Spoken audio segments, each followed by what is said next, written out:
first thing you want to do before working on any electrically driven air compressor is to make sure the compressor itself is turned off, the power to the compressor is turned off, and if possible, that the air compressor is unplugged from the power service. Once you feel you're sure that you've turned off the power to the compressor and disconnected any additional power sources that might operate the air compressor, you want to use your multimeter or an amp probe to check to make sure that you are sure that there is no power being delivered to the air compressor. Use your multimeter to make sure that you don't have any operational power going to the compressor systems. Once you have verified this, you can move on to the next step of draining the tank or system pressure to make sure that the compressor is safe to operate.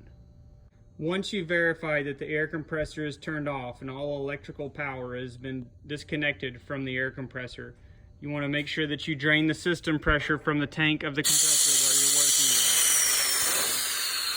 with. Make sure that this pressure has been drained down to zero. You can check by checking your tank pressure gauge to make sure that it reads zero. You can also check by pulling the tank safety valve to also make sure that there is no pressure left in the tank. The tank safety valve is typically located somewhere near the gauge.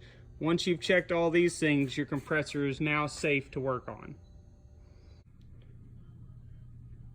In this video, we're going to show you where the readings are on your compressor safety valve to be able to determine the correct pressure of the valve and the flow of the valve.